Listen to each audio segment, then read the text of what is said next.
하나님께서 오늘 주시는 말씀을 함께 보도록 하겠습니다. 마태복음 13장 44절입니다. 함께 읽겠습니다. 천국은 마치 밭에 감추인 보화와 같으니 사람이 이를 발견한 후 숨겨두고 기뻐하며 돌아가서 자기의 소유를 다 팔아 그 밭을 사느니라. 아멘. 네, 천국이 이런 것이다 라고 말씀해 주시는 마태복음 13장 비유 가운데 하나입니다. 그러니까 예수님 당시 1세기 때죠. 어느 날 한 나그네가 쭉 길을 터덕터덕 가는 거예요. 그러다가 집으로 빨리 가야 돼서 그랬는지 모르겠지만 밭을 통과해서 갑니다. 남의 밭이죠, 남의 밭. 아마 지팡이를 짚고 갔는지 뭐 이렇게 가다가 밭에 뭐 돌멩이도 있고 막 그러잖아요. 밭을 걸어보신 분은 알겠지만 이게 길이 단단하게 잘 형성이 안 됐기 때문에 푹 들어가기도 하고 뭐 이러죠. 그러다가 이거 뭐가 턱 걸리는데 금속 소리가 들리는 거예요. 금속 소리. 이게 뭐지? 지나치려다가 궁금해서 이렇게 헤쳐서 봤는데 거기서 말이죠, 반짝반짝반짝 빛나는 금테두른 보석 상자가 하나 딱 눈에 띄는 겁니다. 너무 궁금하잖아요. 그래서 어떻게 해서 이 자물쇠를 풀고 열어봤는데 놀랍게도 이 속에 이 로마 당시의 금화가 가득한 겁니다. 엄청난 금화가 거기 들어있어요. 얼마나 막 가슴이 콩닥콩닥 하든지 막 주위를 막 둘러보는 거죠. 누가 혹시 지금 보는 사람 있나? 근데 지금 이 밭에 주인이 따로 있기 때문에 이것을 그냥 몰래 가져갔다가 그거 너 어디서 났어? 그러면 그 밭에서 가져와서 그러면 그 당시 밭 안에 있는 것은 밭의 주인의 것이었기 때문에 그렇게 가져오면 도둑이 되는 거예요. 여러분 요즘에 그 지갑 이렇게 길거리에 떨어져서 가져가도 요즘 안 되죠. 뭐 요즘 아예 손도 대기 어렵잖아요, 그렇죠? 우리나라 같은 경우는 그래도 뭐 몰래 가져갈 수도 있겠다만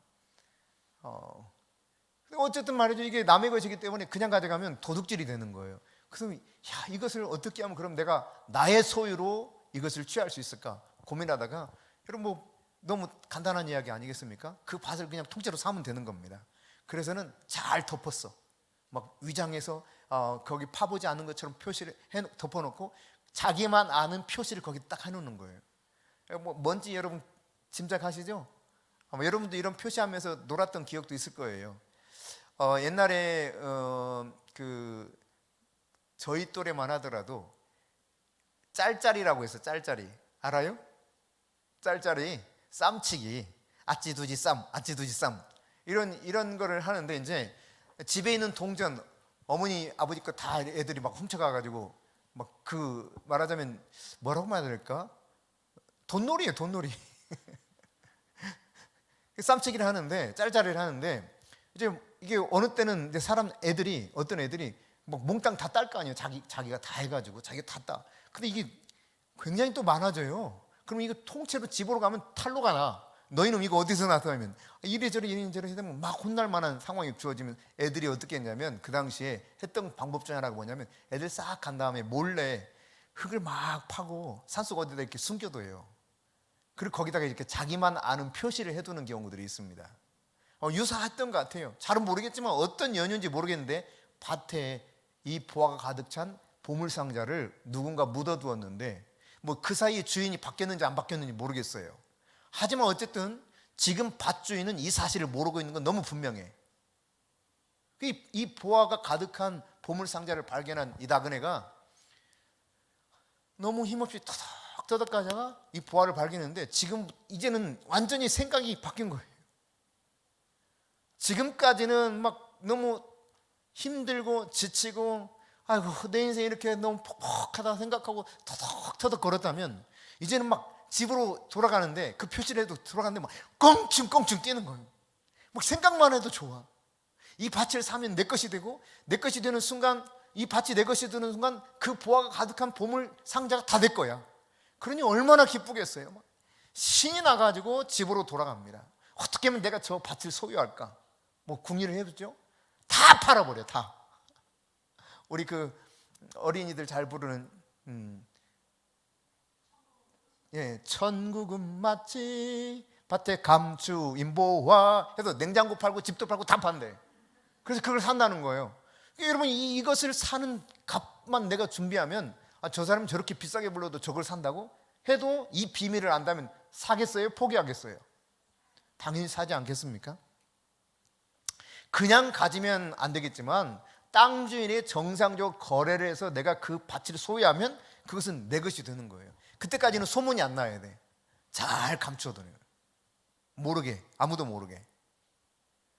여러분, 그러나 이 보물을 한번 발견한 순간부터 그것을 사서 자기 것을 소유하기까지 이 사람은 어떻겠어요?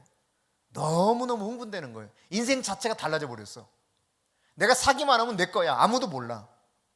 그래서 이 다 팔아서 그것을 살려고 하는 이 사람의 마음을 다 몰라줘도 오해해도 상관없어요.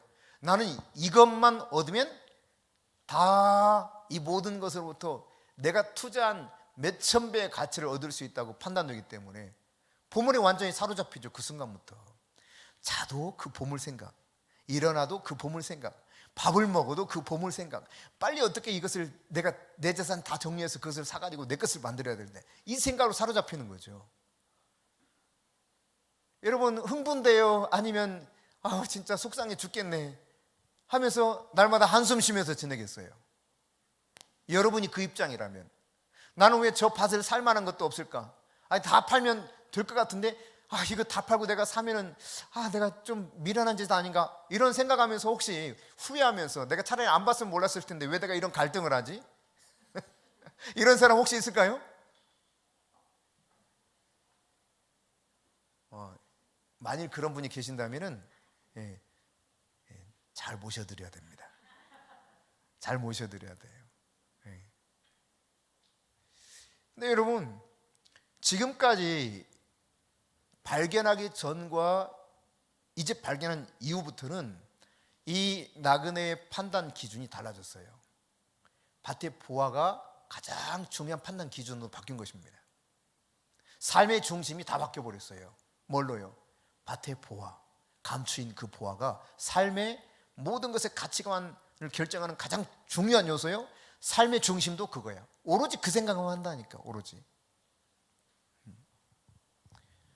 그러니까 이 사람이야말로 얼마나 획기적인 경험을 했는가가 오늘 본문 말씀 한 절에 딱 적혀 있는 거예요. 한 절에. 다시 한번 읽어봅시다. 시작. 천국은 마치 밭에 감추인 보화와 같으니 사람이 이를 발견한 후 숨겨두고 기뻐하며 돌아가서 자기의 소유를 다 팔아 그 밭을 사느니라. 그렇습니다, 여러분. 그런데 여기 보니까 사실 잘 보면 금세 알 수 있는 것처럼 예수님께서 말씀하신 여러 가지 내용들이 있는데 그 중에 돈과 재물, 소유물에 관한 메시지 중에 하나가 바로 오늘 말씀입니다. 그런데 이 동일한 주제, 돈, 재물 이런 주제로 예수님이 말씀하신 것을 다 이렇게 모아보면은 천국과 지옥 중요해 안 중요해요? 중요하죠? 예수님 천국에 대해서 지옥에 대해서 말씀하셨어요? 안 하셨어요? 하셨습니다. 중요하게 말씀하셨어요? 아주 하찮게 취급했어요?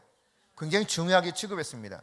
그런데 이 중요하게 취급하면서 다룬 천국과 지옥에 대한 이야기보다 예수님이 말씀하신 돈과 재물에 대한 이야기가 압도적으로 많습니다. 예수님 말씀 중에 적어도 15% 이상이 돈, 재물에 관한 이야기예요. 그만큼 돈과 재물을 중요하게 취급했어요. 예수님은 왜 그러면 이처럼 돈에 대해서 굉장히 중요한 강조점을 두시고 말씀을 하셨을까? 여러분 예수님은 돈에 대해서 어떻게 생각하느냐가 그리고 돈에 대해서 어떻게 우리가 대하느냐가 중요하다는 사실을 이야기한 겁니다. 왜냐하면 이것이 영적인 삶과 근본적으로 연결되어 있기 때문에 그래요. 돈에 대한 생각, 돈에 대한 태도 이것이 영적인 삶하고 너무너무 긴밀하게 연결되어 있어요. 그래서 예수님께서 이 이야기를 아주 중요하게 다루고 있는 것입니다. 어쩌면 우리는 돈과 믿음을 분리해서 생각하려고 할지 몰라요. 한번 옆 사람을 물어보세요.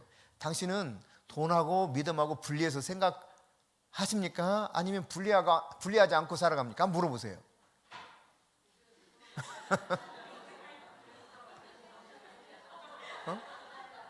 아니 솔직히 이야기해야 돼.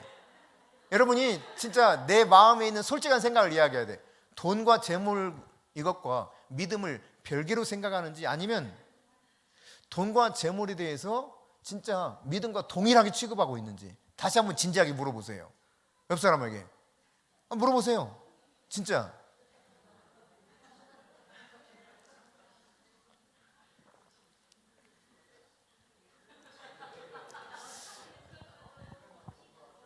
많은 경우는요, 돈과 믿음을 분리해서 생각하는 경향이 압도적으로 많습니다. 이게 우리들의 생각이죠. 근데 예수님은 안 그래요. 하나님은 그렇지 않아요. 돈과 믿음은 분리할래야 분리할 수 없는, 뗄래야 뗄 수 없는 관계를 가지고 있다는 겁니다. 그래서 우리가 지난번 살펴본 적이 있는데, 회개하라 천국이 가까웠느니라. 여러분, 세례 요한에게 세례를 받으러 올 때 그들에게 뭐라고 말했습니까? 누가복음 3장 11절 13절 14절 한번 봅시다. 11절 먼저 시작. 대답하여 이르되 옷 두 벌 있는 자는 옷 없는 자에게 나눠줄 것이요 먹을 것이 있는 자도 그렇게 할 것이니라. 자, 옷과 먹을 것을 이야기하고 있어요. 자, 두 번째 시작. 이르되 부과된 것 외에는 거두지 말라. 이게 세리들한테 하는 이야기죠. 그 다음 세 번째, 군인들도 물어 이르되 우리는 무엇을 하리까 하며 이르되 사람에게서 강탈하지 말며 거짓으로 고발하지 말고 받는 급료를 족한 줄로 알라. 자, 여기 보면 세 가지 부류의 사람들에게 각각 지금 세례 요한이 대답하고 있는 거예요. 근데 이 대답에 공통적인 부분이 있다면 여러분 어떤 것일까요? 돈 이야기입니다. 돈 이야기. 공통적으로 이야기하는 거예요. 그러니까 세례를 받고 구원 얻기 위해서 왔는데, 너희들이 먼저 회개에 합당한 열매를 맺고 와서 세례 받고 구원을 받으라는 겁니다. 구원과 돈의 문제가 직결됐다는 것을 지금 이야기하고 있는 거예요. 아니 뭐 꼭 그렇게 돈이 그렇게 다 구원하고 연결된 겁니까? 이렇게 물을지 모릅니다. 그러나 돈과 소유물이 얼마나 중요하느냐, 그냥 중요하냐, 그게 아니란 거예요. 영적 생활에 너무너무 중요한 게 돈과 재물이라는 겁니다. 하나님께서 매우 중요하게 여기는 것이 돈 문제예요. 돈 문제. 그래서 누가복음 19장 8절 같이 읽습니다. 시작. 누가복음 19장 8절 시작. 삭개오가 주께 여짜오되 주여 보시옵소서, 내 소유의 절반을 가난한 자들에게 주겠사오며 만일 누구의 것을 속여 빼앗은 일이 있으면 내 갑절이나 갚겠나이다. 바로 이어서 예수님 대답을 하고 있어요. 그 여기에 대한 반응에 대해서 예수님 말씀합니다. 19장 9절. 삭개오 그 반응에 대해서 예수님 말씀한 겁니다. 같이 읽습니다. 시작. 예수께서 이르시되 오늘 구원이 이 집에 이르렀으니 이 사람도 아브라함의 자손임 이르라. 여러분, 아브라함의 자손이 되면서 구원을 오늘 받았다는 거. 오늘. 지금 이전에 바로 예수님이 삭개오가 뭐라고 했기에 예수님이 이렇게 오늘 당장 구원 받았다고 말합니까? 네, 돈 문제예요. 돈 문제. 돈 문제에 대해서 하나님의 관점으로 생각이 바뀌고 태도가 바뀌니까 오늘 구원이 이르렀다는 거예요. 그러니까 구원의 문제와 돈 문제가 아주 직결되어 있습니다. 돈에 대해서 지금 삭개오가 뭔가 생각이 바뀌면서 마음의 변화를 일으키니까 주님께서 곧장 오늘 구원이 이 가정에 이르렀고 아브라함의 품에 안긴 자녀로서 확증을 해줍니다. 예수님이요. 그런가 하면 여러분, 예수 그리스도의 복음을 받아들여서 성령으로 인하여서 거듭난 사람들이 놀랍게도 어떤 변화를 보였는가. 초기에 예루살렘에 모여있던 성도들 모습을 보면은 분명하게 드러납니다. 누가복음 사도행전 2장 45절 같이 읽습니다. 또 재산과 소유를 팔아 각 사람의 필요를 따라 나눠주며, 여기 보니까 재산과 소유를 다 팔아버렸대요. 그러니까 복음이 들어오니까 자기 재산, 자기 소유를 다 팔아서 다 나눠주시도록 사도들을 발 앞에 내어놨다는 거예요. 사도행전 4장 32절부터 35절입니다. 같이 읽어봅니다. 믿는 무리가 한 마음과 한 뜻이 되어 모든 물건을 서로 통용하고 자기 재물을 조금이라도 자기 것이라 하는 자가 하나도 없더라. 사도들이 큰 권능으로 주 예수의 부활을 증언하니 무리가 큰 은혜를 받아 그 중에 가난한 사람이 없으니 이는 밭과 집 있는 자는 팔아 그 판 것의 값을 가져다가 사도들의 발 앞에 두매 그들이 각 사람의 필요를 따라 나눠줌이라. 가난한 사람이 없어져 버렸어요. 무엇 때문에? 복음을 받아들인 사람 가운데 여유가 있는 사람들이 자기 재산 다 팔아서 이걸 한꺼번에 다 나눠준 거예요. 그러니까 여러분, 여기서 보면 예수 그리스도를 믿고 회심했던 예루살렘 성도들은 자기의 소유를 다 팔아서 가난한 자들에게 나눠주는 삶으로 인해서 어떻게 복음이 저들을 변화시켰는가를 볼 수 있죠. 사도행전 19장에 보면은 에베소에서 바울이 복음을 전합니다. 이 복음 전하는 이야기를 듣고 마술사들이 사도 바울의 메시지를 들은 다음에 반응을 어떻게 나타나느냐. 19절입니다. 시작. 또 마술을 행하던 많은 사람이 그 책을 모아가지고 와서 모든 사람 앞에서 불사르니 그 책값을 계산한 즉 은 5만이나 되더라. 이게요 그냥 책이 아닙니다. 자기들이 가장 소중하게 여기는 책이에요. 이 책 가지고 먹고 사는 거예요. 마술하는 방법, 사람들 속여서 돈을 취할 수 있는 방법, 여기 다 들어있어요. 근데 복음을 듣고 나니까 이렇게 살면 안 된다는 판단이 선 겁니다. 그날입니다. 그날 당일에 다 불태워버려요. 그게 은 5만이나 되더라는 거예요. 이처럼 여러분, 이 돈과 구원의 문제가 너무너무 밀접하게 연결되어 있다는 사실을 우리는 계속 확인할 수 있게 돼요. 그런데 여러분, 예수님께서 또 이런 말씀하세요. 누가복음 12장 20절에 보면 어리석은 자라고 표현하면서 누구한테 어리석은 자라고 그러느냐? 이 앞부분에 보면 이런 이야기예요. 자기가 열심히 일을 해서 자기 돈 이렇게 많이 벌었어. 그런데 이 사람은 뭘 위해서 이걸 쓰느냐? 자기 자신을 위해서만 써요. 하나님을 위해서는 쓰지 않고 자기 자신을 위해 썼어.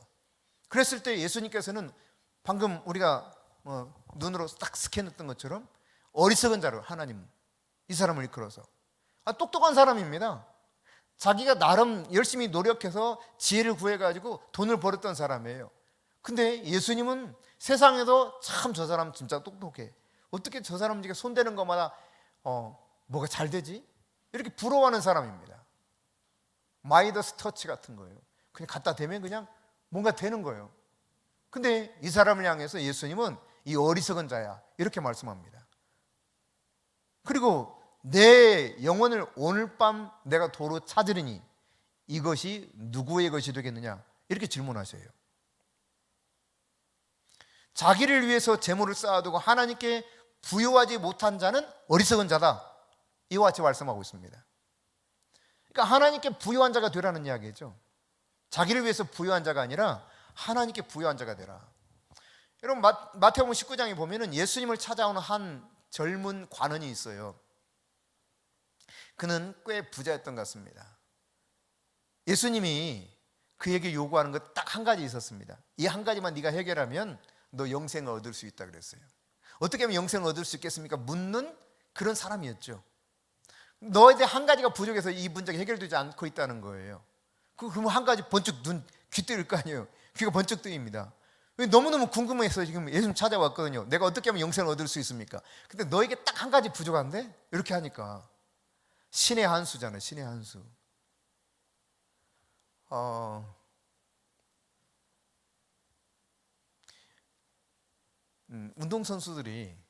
운동선수들이 좋은 코치를 자기가 좀 이렇게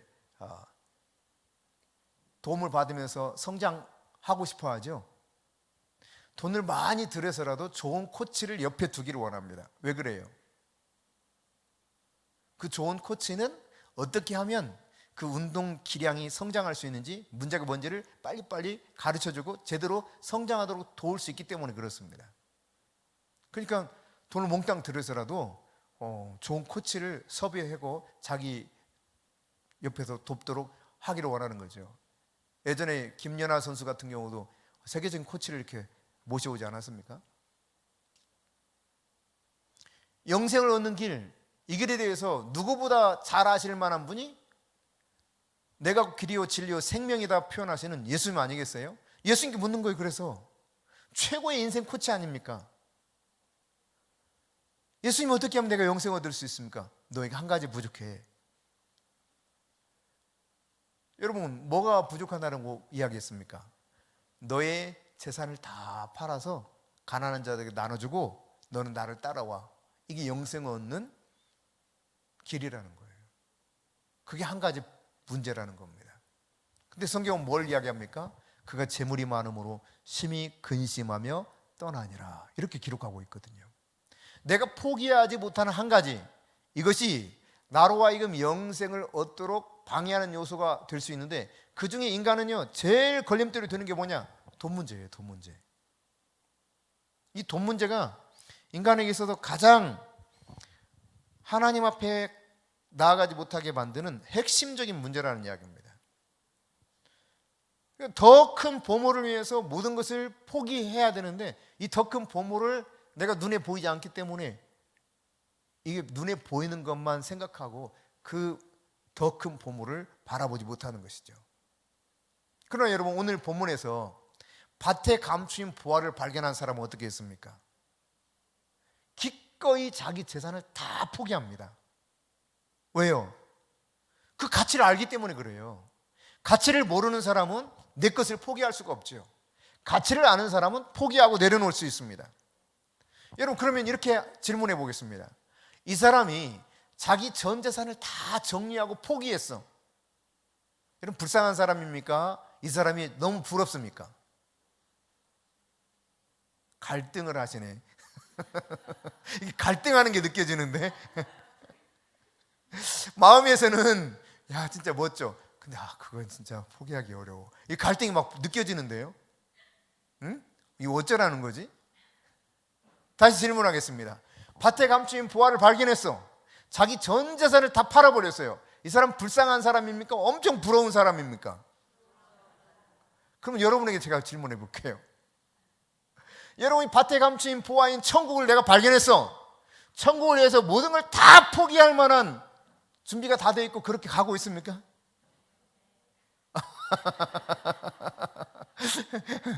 한쪽에서는 네 하는데 나머지는 거의 어떻게 이걸 내가 받아들여야 될까? 이해를 해야 될까요?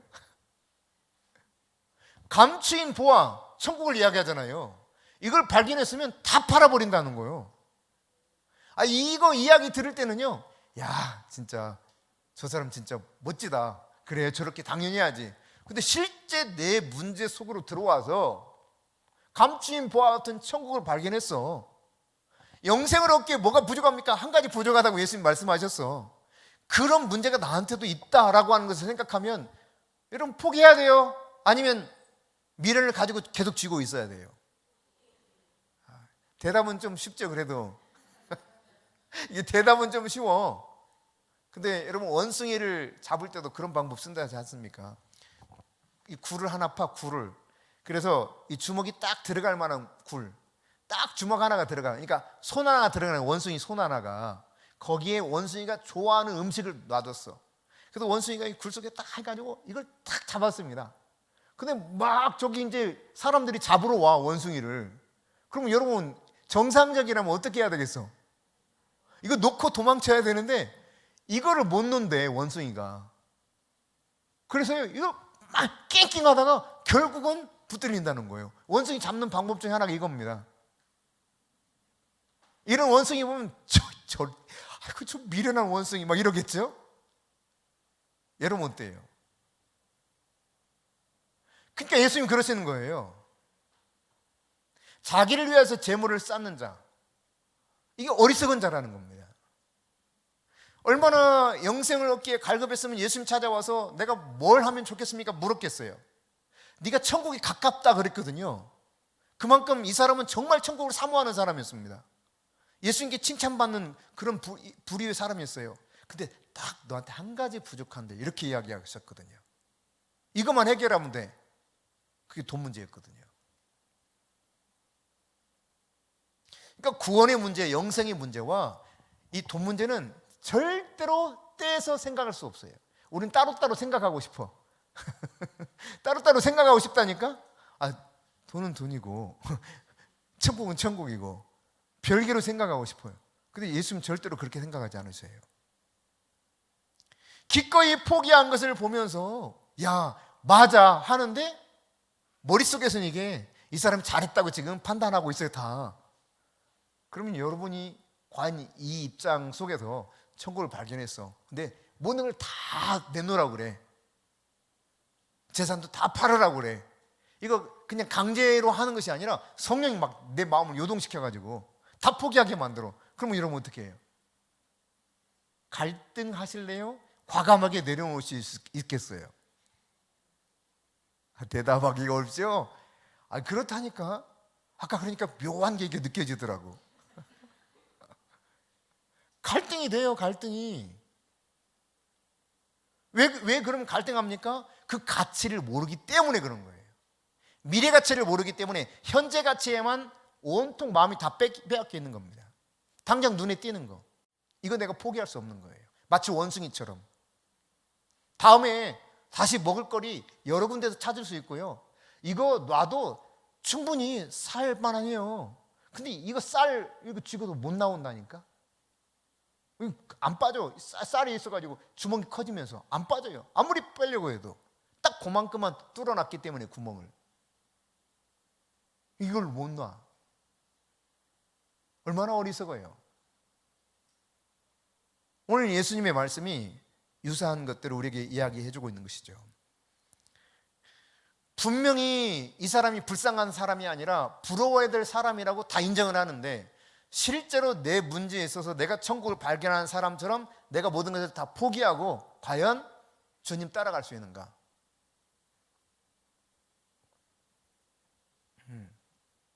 내가 포기하고 잃어버린 것보다 보상이 크다면 그거 선택하지 않겠습니까? 근데 이게 머릿속에서는 되는데 실제로 안 되기 때문에 그 밤중에 어떻게 하면 영생을 얻을 수 있습니까?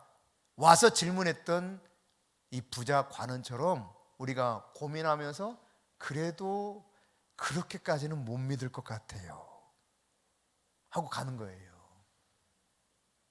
그 사람 이야기 나오면 왜 그랬을까?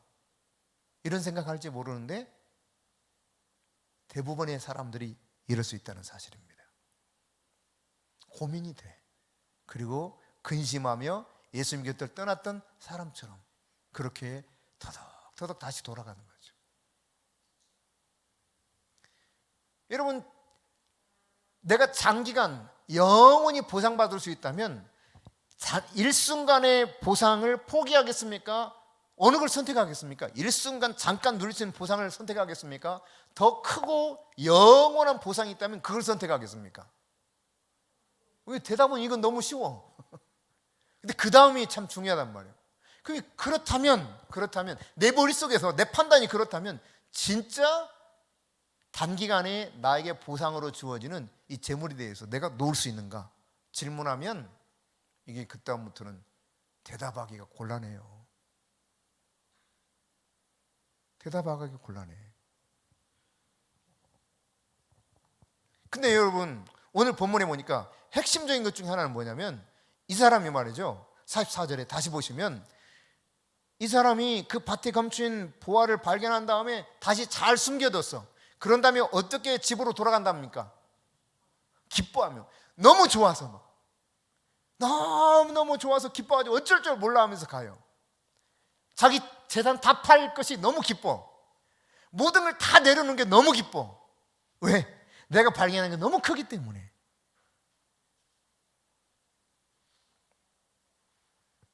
그게 사도 바울이었고 그게 예수님의 제자들이었습니다.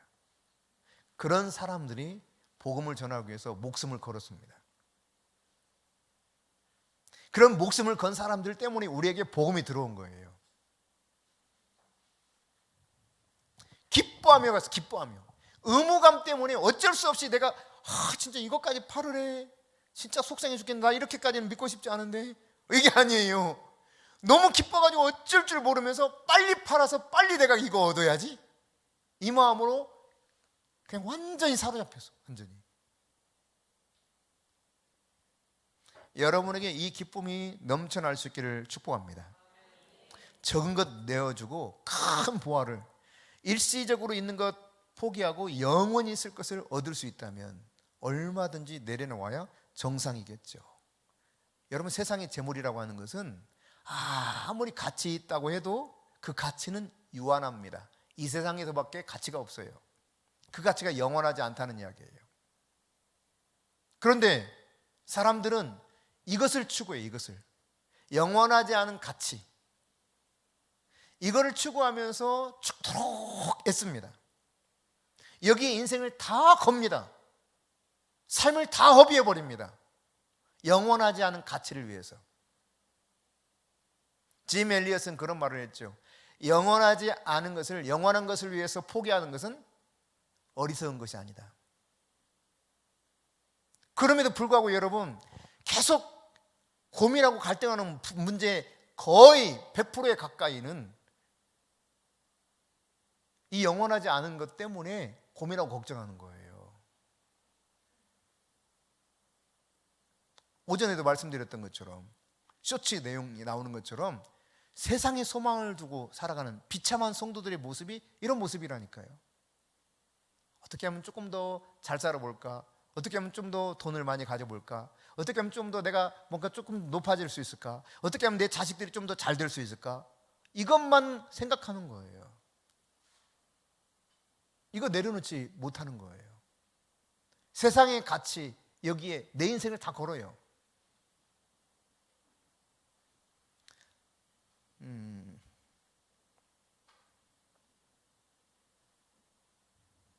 제가 확신하는 것 가운데 하나는 이것입니다. 이미 자녀들이 다 커버린 경우에는 관심이 없을지 모르겠지만, 지금 자녀들이 성장하고 있는 사람이라면 자녀들이 어떻게 하면 잘 될 수 있는가? 딱 한 가지만 잘해도 잘 될 수 있습니다. 딱 한 가지만 잘해도. 정말이냐? 정말입니다. 딱 한 가지만 잘해도 돼요. 그 한 가지가 뭐냐? 예수님 잘 만나면 돼요. 예수님 깊이 만나면 돼요. 할렐루야. 다른 거 염려하지 않아도 돼요. 예수님을 어떻게 만나느냐에 따라 그 인생이 달라질 수 있습니다. 세상에 일시적이고 영원하지 않은 가치를 위해서 내 인생 다 쏟아 부어 보세요. 주님이 말씀하셨다니까. 이 어리석은 사람아, 이 어리석은 사람아, 내가 네 영혼을 오늘 밤에 도로 찾을 텐데 그러면 너 이것이 누구 것 되겠느냐? 역사 속에서 여러분, 아주 짧은 시간 내에 엄청난 제국을 이루었던 사람이 있죠. 마게도냐의 왕국을 이뤘던 황제. 예? 누구요? 안 들려요, 안 들려요. 알렉산더. 얼마나 젊은 나이에 짧은 시간에 엄청난 제국을 이뤘습니까? 근데 알렉산더가 이런 유언을 남겼습니다. 죽기 전에. 내 관에다가 양쪽에 구멍을 뚫어라. 그리고 내가 죽거든 그 관에 나를 집어넣은 다음 내 양손을 밖으로 내놔라. 그리고 덧붙였어요. 빈손으로 왔다 이렇게 빈손으로 가는 것이 인생이라는 것을 알게 해라. 그런 철학자 밑에서 이렇게 공부를 했기 때문에 철학적인 이야기를 하는 거예요. 철학만 배워도 인생의 가치를 어디에 두어야 되는 걸 조금 아는 거예요, 여러분. 근데 성경은 가장 지혜로운 삶이 무엇인가를 확실하게 보여주고 있는 것입니다. 하나님 나라를 위해서 내가 보물을 쌓아두지 않는 것은 오늘 성경에 보니까 땅에다 보물을 쌓아두는 거라는 거예요. 여러분, 성경 보십시다. 마태복음 6장을 보겠습니다. 마태복음 6장 19절부터 21절입니다. 네, 함께 읽겠습니다. 너를 위하여 보물을 땅에 쌓아두지 말라. 거기는 좀과 동록이 해하며 도둑이 구멍을 뚫고 도둑질을 하느니라. 오직 너희를 위하여 보물을 하늘에 쌓아두라. 거기는 좀이나 동록이 해하지 못하며 도둑이 구멍을 뚫지도 못하고 도둑질도 못하느니라. 내 보물 있는 그곳에는 내 마음도 있느니라. 아멘. 그렇습니다, 여러분.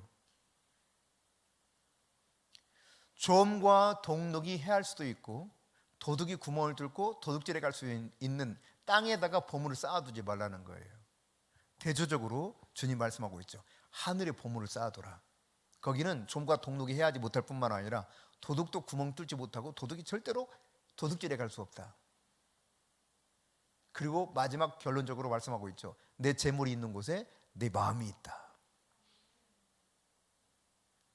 시편 119편 162절입니다. 같이 읽습니다. 사람이 많은 탈취물을 얻은 것처럼 나는 주의 말씀을 즐거워하나이다. 여러분, 탈취물 얻을 때 얼마나 좋겠어요. 그 금덩어리 은덩어리 다 있습니다. 가장 값진 거 다 탈취해 갑니다. 옛날 전쟁할 때 이기면 무조건 자기 다 가져갔잖아요. 네. 그 많은 탈취물을 얻는 것보다 다윗은 뭘 말합니까? 내 마음에 하나님의 말씀을 두는 것을 그렇게 기뻐한다는 거예요. 내 마음에 말씀을 두는 것. 그러니까 여러분이 세상에서 무엇으로 인해서 높아지기를 원합니까? 지식입니까? 돈입니까? 능력입니까? 권세입니까? 명예입니까? 여러분, 이런 것들은 결국 일시적이고 영원한 가치가 없는 것들이에요. 높아졌다가도 한순간 떨어집니다. 그러나 여러분, 영원한 것이 있다는 사실이죠. 하나님의 말씀을 내 마음에 두기를 원했던 시인처럼 많은 탈취를 얻는 것보다 그것을 사모하는 심령이 우리 안에 있어야 되는 것입니다. 땅에 보물을 쌓아둘 것이 아니라 하늘에 보물을 쌓아두라는 거예요. 잠언 23장 5절입니다. 시작. 내가 어찌 허무한 것에 주목하겠느냐. 정령이 재물은 스스로 날개를 내어 하늘을 나는 독수리처럼 날아가리라. 날아가 버린데 돈이. 제가 어떤 그 청년한테 질문한 적이 있어요. 너 앞으로 뭐가 되고 싶니? 그랬더니 뭐가 어떻게 되고 싶대요. 그래서 그렇게 해서 뭐가 되고 싶은데 어떻게 하고 싶은데 그랬더니 그래서 돈을 좀 많이 벌고 싶대요. 그래서 돈 많이 벌어서 어떻게 할 건데 뭐 이제 계속 질문하니까 계속 그런 질문하니까 얘가 하는 말이 뭘 어떻게 해요, 목사님? 잘 먹고 잘 살면 되는 거잖아요. 뭐 이래요. 사실 불쌍한 대답이죠. 근데 거의 대부분 이렇게 대답을 해요. 물으면 인생의 모든 것을 여기에 다 걸어요. 일시적인 것에. 하나님은 영원한 것에 목적을 두고 영원한 것에 우리의 모든 에너지를 쏟아부으면서 살라고 그러는데, 그래서 너희가 먼저 하나님 나라와 하나님의 의를 구하라. 그리하면 이 모든 것을 더해 주시겠다 말씀하시는데, 여기에 대해서는 조금 관심 밖이에요. 그리고 방금 이야기한 이 젊은이처럼 거의 대답한단 말이죠. 이것을 위해서 살아가면서 얼마나 많은 좌절을 경험합니까? 내가 뭐 한다고 내 마음대로 되는 일이 세상에 얼마나 있어요. 사실은 이런 좌절을 겪으면서 인생을 고민하게 만들고, 나는 누구이며 나는 무엇을 위해 살아야 되며 나는 어떻게 될 것인가, 이런 고민들을 하게 만들죠. 인생 어렸을 때 이런 고민 안 하면 늙어서 이런 고민하게 만듭니다. 어쨌거나 여러분, 오늘 방금 읽었던 말씀처럼, 우리가 함께 살펴본 말씀처럼 많은 탈취물보다도 하나님의 말씀을 두기를 사모하는지, 내가 땅에 재물을 쌓아두는 것이 아니라 하늘에 그 보화를 쌓으려고 하는지, 그냥 어느 순간 날아가 버릴 재물을 위해서 내 인생을 허비하며 사는 것은 아닌지 깊이 생각해 봐야 되는 것이죠. 분명히 예수님 말씀하셨습니다. 재물을 땅에다 쌓아두지 말래요. 땅에다가. 왜? 잃어버릴기 때문이라고 말합니까? 아니 이렇게 잃어버릴지도 모르니까 너 땅에 쌓아두지 마, 이러고 있습니까? 안 그래요. 반드시 잃어버린다는 겁니다. 반드시 재물을 잃게 되겠다는 거예요. 날아가 버린다는 거예요. 잠언의 말씀으로 표현하자면, 땅에 왜 재물을 쌓아두지 말라고 그러냐, 그러니까 쌓아둘 것을 좀 고민해봐, 이렇게 말씀하지 않고 땅에다 재물을 쌓아두지 말아라 그래요. 말아라. 여기는 좀과 동록이 해하며, 좀과 동록이 해할지 몰라, 그게 아니라니까요. 도둑이 구멍을 뚫고 도둑질 하느니라. 도둑이 와서 도둑질 할지도 몰라, 그러니까 쌓지 마, 이렇게 말하는 것이 아니에요. 좀과 동록이 먹어서 헤어버리고 도둑이 구멍 뚫고 도둑질 해가버리기 때문에 땅에다가 너 보화를 쌓지 마, 반드시 사라져버린다는 겁니다. 재물을 잃어버리게 돼 있다는 거예요. 아니 목사님 안 그러던데요. 일평생 하나도 잃어버리지 않고 잘 살던데요. 네, 현실적으로 눈으로 보는 것이 그렇게 보일지 모릅니다. 둘 중 하나입니다. 첫째, 인생이 아무리 그렇게 살아도 살아가는 인생 가운데 다 잃어버릴 수 있고, 두 번째, 내 평생 안 잊어버렸다 할지라도 죽으면 다 잃어버려요. 맞아요, 틀려요? 네, 그렇습니다. 여러분, 몇 년 전에 돌아가신 우리나라 최고의 재벌 이건희 씨, 돈 한 푼이라도 가지고 갔습니까?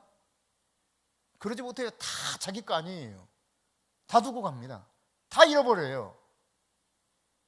그래서 주님이 말씀하시는 거예요. 조음이나 동록이 해하고 도둑이 구멍을 뚫고 도둑질하는 땅에다가 보화를 쌓지 말고 투자 수단을 좀 바꾸라는 거예요. 확실한 투자 수단으로 바꿔 갈아타라는 겁니다. 갈아타. 요즘 표현은 갈아타. 잘 갈아타야 돼. 네. 근데 확실하게 갈아타라는 거예요.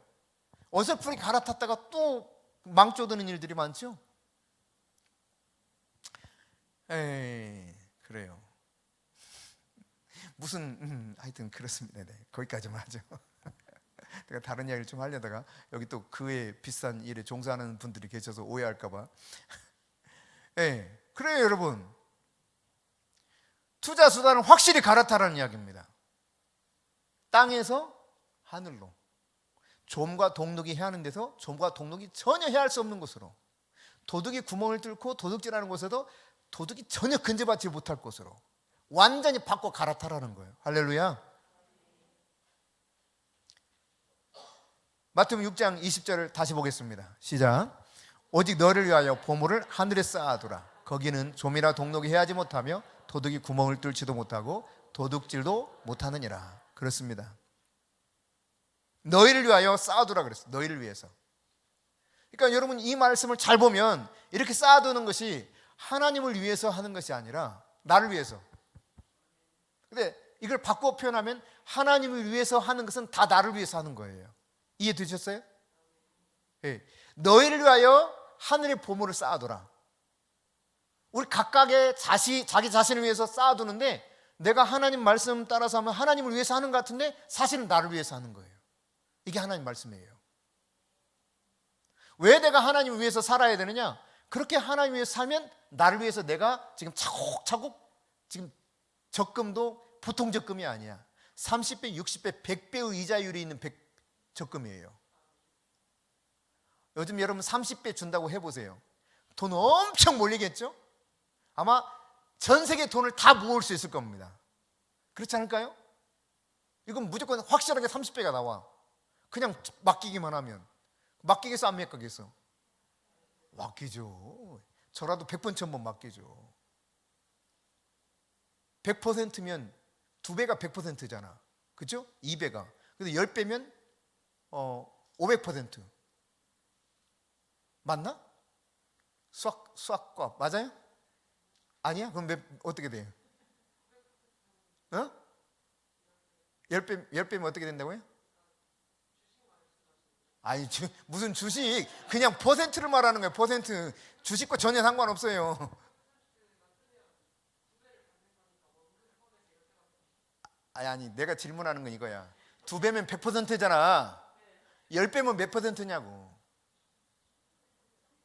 1000%. 100배면 10,000%. 그러니까 적어도 30배면 3000%야. 3000%. 3000% 이율이 있어. 이것은 변함없는 이율이야. 계산이 너무 쉽네. 내가 질문을 너무 어렵게 했나 보다. 계산 너무 쉽네. 30배 3000%야. 3000%. 단순 이익만, 순이익만 3000%. 그럼 투자하겠어요 안 하겠어요? 이게 최소 이익이야.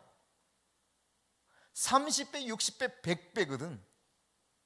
그러니까 10,000배, 10,000% 이자율이 있어.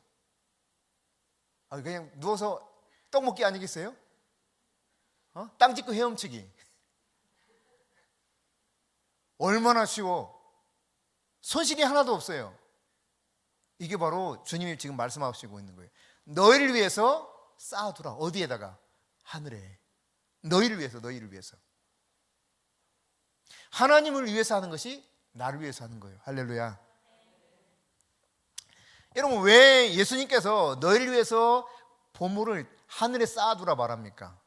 왜? 그렇습니다. 그게 옳기 때문에, 옳기 때문에. 그런 것이 현명하기 때문에 그래요.